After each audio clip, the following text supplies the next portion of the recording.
Merci bien, professeur Mouret. Merci à tous les jury. Donc, je m'en vais vous faire la présentation de ma thèse qui porte sur l'optimisation de la performance dans les grands projets d'infrastructure publique, le cas Ageroute Sénégal, donc, sous la direction du professeur Boubacar Baïdar. Slide. Je commence par une petite présentation donc, du doctorant. Donc, en termes de formation, je suis diplômé de l'École polytechnique de Thiès en 1997 avec un diplôme d'ingénieur de conception en génie civil. Et en 2018, j'ai obtenu un MBA international Paris de Paris-Sorbonne et du César. Mon parcours professionnel se résume ainsi. De 1998 à 2016, j'ai été employé à la compagnie sahélienne d'entreprise où j'ai occupé différents postes, dont celui de directeur des travaux, dans différents projets routiers au Sénégal et dans la sous-région ouest africaine. Et depuis 2016, je suis à l'Ageroute où j'ai été coordinateur de projet puis chef de division des grands travaux routiers. Le plan de la présentation s'articule de 6 étapes. Là, il y a d'abord l'introduction, ensuite le cadre conceptuel, ensuite l'épistémologie et la méthodologie de la recherche, suivi donc de la présentation des résultats de la recherche et des recommandations managériales avant de conclure. Donc, la première partie, donc, c'est l'introduction, où nous commençons par évoquer donc, l'origine du projet de recherche. Comme nous le savons tous, et comme Hansen l'a dit, en 1965, les infrastructures publiques constituent un support direct aux activités productives et également participent au développement du capital humain. Et ceci a fait dire à Ingram et Holt de la Banque mondiale qu'à une augmentation de capital d'infrastructure correspond une même augmentation du PIB pour l'ensemble des pays. Ceci fait que donc les infrastructures sont importantes et nécessitent d'être mises en œuvre à travers de grands projets pour augmenter la capacité d'infrastructure des pays. Cependant, la mise en œuvre de ces grands projets est souvent confrontée à la problématique de dépassement de coûts, de dépassement de délais et également des défauts de qualité. L'importance et l'actualité du sujet tient au fait que dans l'objectif de développement durable numéro 9 de l'agenda des Nations Unies 2030, cet objectif vise donc à mettre en place une infrastructure de qualité, fiable, durable et résiliente à un coût abordable et dans des conditions d'équité. Et également sur le plan local, au Sénégal, durant les 10 dernières années de 2010 à 2020, 11% du budget du pays a été consacré aux infrastructures dans le cadre du plan Sénégal émergent, dont le premier axe de ce plan est la transformation structurelle de l'économie et qui donne une bonne place aux infrastructures. La suite de l'introduction, donc, c'est les principaux champs de littérature qui ont été parcourus dans le cadre de ce travail de recherche. Nous avons parcouru les champs de littérature de gestion de projets, de gestion stratégique des organisations, aussi bien du monde académique que des praticiens. Et quand nous avons parcouru toute cette littérature, 3 gaps ont été relevés. Le premier, c'est que cette littérature est orientée plutôt vers les gestionnaires de projets à qui différents outils de gestion de projet sont proposés en vue de la performance du projet et puis maintenant des autres parties prenantes. Le deuxième gap, c'est que le contexte local n'a pas été suffisamment pris en compte puisque toute cette littérature se fait à travers des projets qui ont été mis en œuvre soit en Europe ou bien en Amérique du Nord. Et le troisième gap, c'est que donc, le triangle d'or qualité délai coût a été essentiellement mis en œuvre dans cette littérature, alors qu'il y a lieu de faire évoluer, donc à notre sens en tout cas, de faire évoluer ce triangle vers un pentagone en prenant en compte deux autres critères de réussite dans les projets, à savoir la satisfaction des usagers et des riverains et la sauvegarde de l'environnement. Donc tout ceci nous a amené à nous poser comme question de recherche comment optimiser la performance des projets routiers dans le cadre d'une vision élargie des parties prenantes. Et nous nous intéressons au cas spécifique de l'Ageroute au Sénégal. Et les objectifs de notre recherche se déclinent comme suit. Le premier objectif spécifique, c'est de diagnostiquer l'état de mise en œuvre des projets routiers au Sénégal afin d'en établir l'état des lieux en termes de performance, de qualité-coût. Et le second objectif spécifique de notre projet de recherche est de déterminer et d'analyser les rôles de toutes les parties prenantes, à savoir le maître d'ouvrage, l'entreprise, le maître d'œuvre, le bailleur de fonds et les autres parties prenantes, afin d'optimiser la performance du projet routier. La deuxième partie donc, de cette présentation, c'est le cadre conceptuel où nous allons définir les principaux concepts qui ont été mobilisés dans ce travail de recherche. Le premier concept, c'est le projet routier que nous définissons comme un ensemble unique d'activités menées par des parties prenantes et coordonnées par un maître d'ouvrage en vue de la réalisation d'un ouvrage conforme à la qualité, au meilleur délai, au moins de coûts et en sauvegardant le milieu social et environnemental. Et le cycle du projet, c'est le cycle du projet, donc, connaît les 4 étapes suivantes: l'identification, la préparation, la réalisation et l'évaluation ex post. Le second concept, c'est les parties prenantes du projet que nous avons pu identifier grâce à la théorie des parties prenantes de Freeman. La première partie, donc, c'est le maître d'ouvrage délégué qui est le porteur du projet, qui l'initie et qui en est le promoteur. Il y a également le bailleur de fonds qui est lié au maître d'ouvrage par un accord de prêt, donc qui finance le projet. Il y a l'entreprise qui réalise des travaux, qui est liée au maître d'ouvrage par un marché de travaux. Il y a également la mission de contrôle qui supervise et contrôle les travaux à travers un marché de services. Et nous avons l'environnement le milieu socio-environnemental dans lequel donc, se déroule tout ce projet, qui est également une partie prenante. Et le troisième concept, c'est la performance, qui est un terme polysémique qui renvoie donc à plusieurs définitions. Pour notre part, nous avons retenu le modèle de la performance de Schulberg, qui est une relation ternaire entre les objectifs, les moyens et les résultats.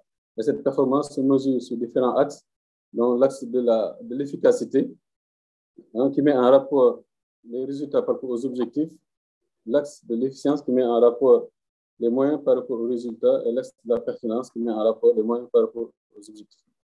La suite de ce cadre conceptuel et théorique, donc, c'est la revue de la littérature qui a été effectuée.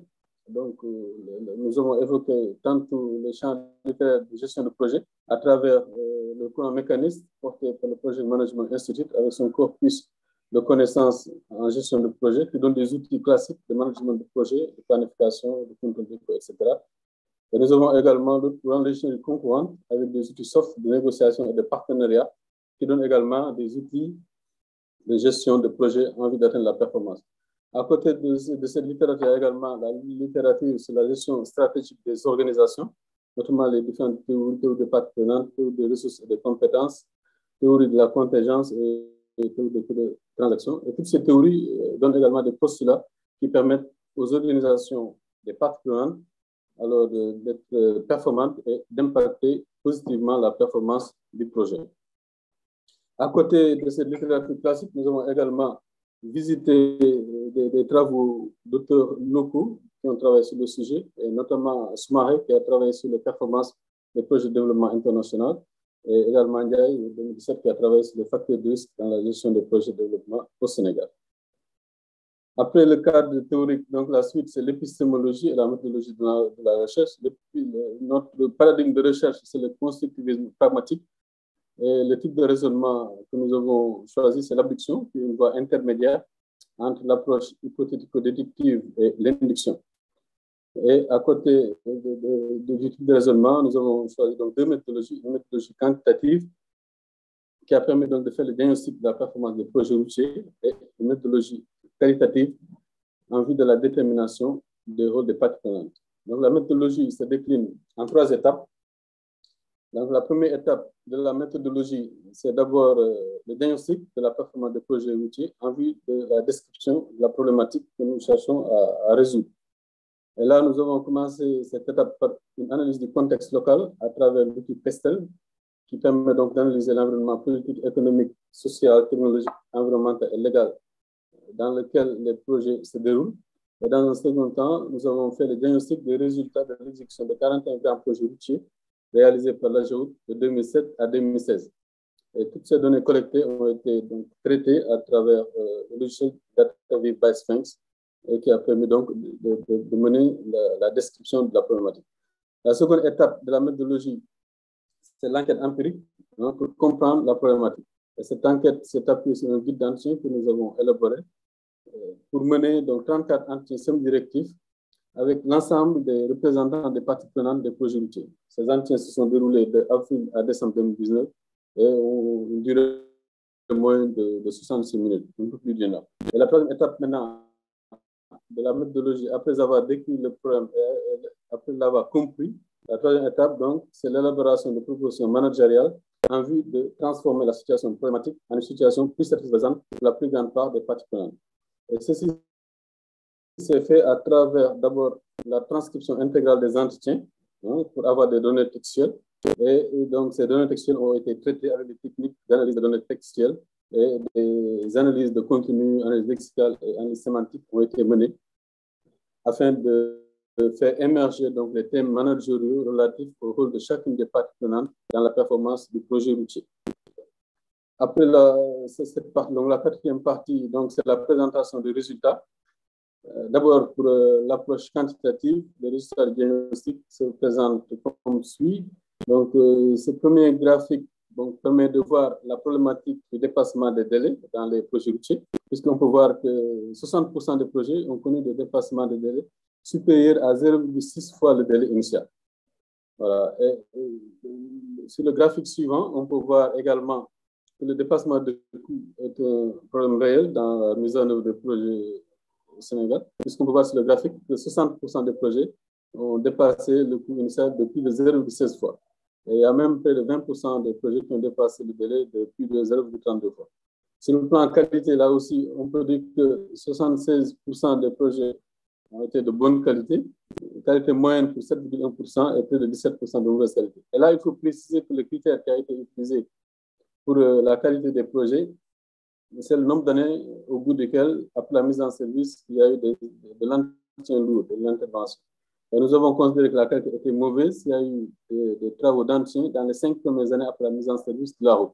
Et nous avons considéré que la qualité était moyenne s'il y a eu des travaux d'entretien entre 5 et 10 ans. Et nous avons considéré que la qualité était bonne s'il n'y a pas eu de travaux d'entretien jusqu'à 10 ans. Et enfin, l'un des principaux résultats également auxquels nous avons abouti, c'est l'établissement de ratio par rapport à la durée moyenne des travaux qui s'établit à 0,6 mois par kilomètre et le coût également moyen des travaux qui s'établit à près de 293 millions de francs par kilomètre. Donc, ces ratios pouvaient être utilisés également lors de la préparation de nouveaux projets. La suite de la présentation des résultats, c'est donc les résultats de l'approche qualitative de l'analyse lexicale et sémantique, qui commence donc par ce nuage de mots qui représente ce nuage de mots donc, qui représente une synthèse lexicale du corpus des entretiens. Et comme on peut le voir en haut, c'est un corpus qui est riche d'environ 50 000 mots. Et nous pouvons voir les mots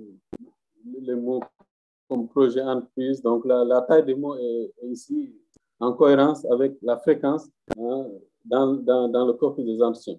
Et là, cette étape de nuage de mots marque le début de l'itération du raisonnement abductif. Nous avons indiqué plutôt que nous avons choisi le raisonnement abductif, qui est une sorte d'itération courte entre les théories et le terrain.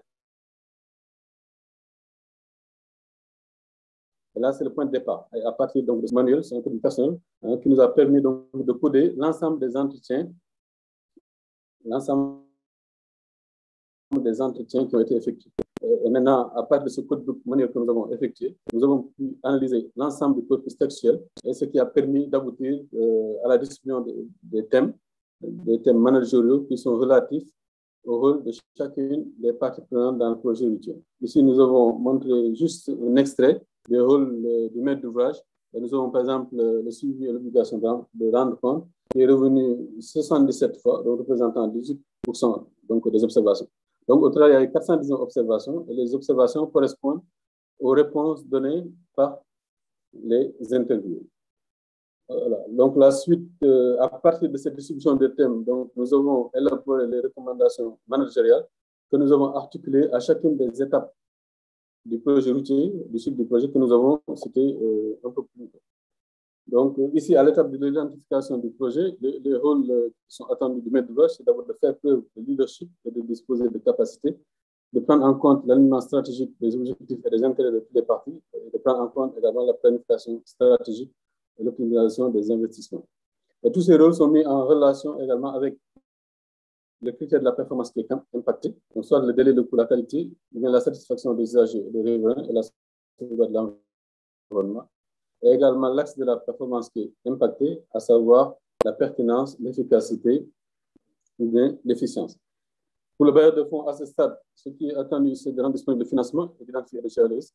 Et par aux autres parties prenantes, les usagers, les riverains, attendu également que l'expression de besoins soit prise en compte. À l'étape de préparation du projet, les différents rôles qui sont recommandés à partir donc, du traitement de nos données sont d'abord pour le maître d'ouvrage d'accorder une importance au montage des dossiers, d'avant-projet sommaire, d'avant-projet de détail et de DAO, et au montage financier, de promouvoir les prestataires locaux et de mettre en place un comité, un processus de validation des études. Par rapport aux prestataires, notamment le bureau d'études, à cette étape, il est attendu de s'assurer de la compétence et de l'expérience des experts, de disposer également de données d'entrée fiables et de mener un processus de passation de marché transparent. Par rapport aux bailleurs de fonds, il est attendu qu'ils soient réactifs par rapport aux demandes d'avis de non-objection et par rapport aux autres parties prenantes, les rôles qui ont été le plus évoqués. Donc, c'est la concertation et la sensibilisation dans une démarche inclusive et participative, la libération des emprises et également assurer une bonne coordination avec les concessionnaires du réseau, dont les réseaux donc, occupent l'emprise de la route. Ensuite, à l'étape de réalisation du projet, les rôles qui sont recommandés sur la base de nos données, c'est pour le maître d'ouvrage de suivre et de rendre compte, qui est un thème qui est revenu très souvent, nous l'avons vu tantôt, d'éviter les modifications en cours de travaux et de sanctionner les prestataires non performants.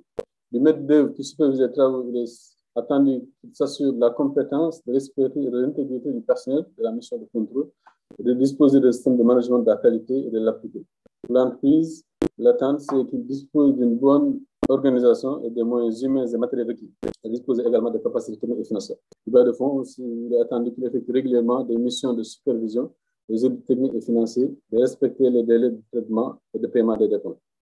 Et par rapport aux autres partenaires, c'est la prise en compte de mesures sociales d'accompagnement et de préserver également l'environnement. Et de travailler aussi avec des organismes qui représentent les parties prenantes. Enfin, à l'étape de l'évaluation ex post du projet, ce qui est attendu du maître d'ouvrage, c'est d'abord de capitaliser les retours d'expérience, les leçons apprises et tout ça, et de favoriser le partage d'informations avec les autres administrations. Le bailleur de fonds, c'est encore les missions d'évaluation finale qui sont attendues, de supervision et de technique et financière. Et par rapport aux autres partenaires, la concertation et la sensibilisation. Et tout ça pour incrémenter donc, la mise en œuvre de nouveaux projets en vue d'atteindre les performances. Et pour conclure, donc, nous allons résumer les différents apports de notre recherche. Sur le plan théorique, nous avons pu effectuer le diagnostic de la performance des projets routiers réalisés au Sénégal, ce qui est en cohérence avec ce qu'on avait pratiquement dans la littérature sur la problématique des dépassements de coûts, de délais et de qualité dans les grands projets d'infrastructure publique. Sur le plan méthodologique, donc la démarche utilisée qui est une démarche inclusive et participative et qui fait référence à notre paradigme de recherche, à savoir le constructivisme pragmatique, donc, a permis de co-construire avec les différents acteurs, donc d'identifier les différents rôles de chacune des parties prenantes et en termes d'implication managériale, donc ces rôles vont être portés par les managers de différentes parties prenantes en vue de la performance du projet. Bon, quelques limites qu'on peut citer par rapport à notre travail de recherche, c'est le nombre d'années qui a été considéré pour la qualité. Donc, j'ai expliqué que, voilà, à partir de 10 ans, s'il n'y avait pas de travaux d'entretien, c'est là où on considérait que la qualité était bonne. Alors que, comme le diagnostic a été fait en 2019, il y a certains projets qui n'avaient pas 10 ans de mise en service. Ce qui fait que tous les projets n'ont pas été évalués sur cette même base. Cependant, donc, pour mitiger ça, il faut considérer les résultats sur la qualité comme étant un minimum. Puisque si tous les projets avaient 10 ans d'âge, on aurait eu probablement plus de projets avec de la qualité plutôt moyenne ou bonne. Et pour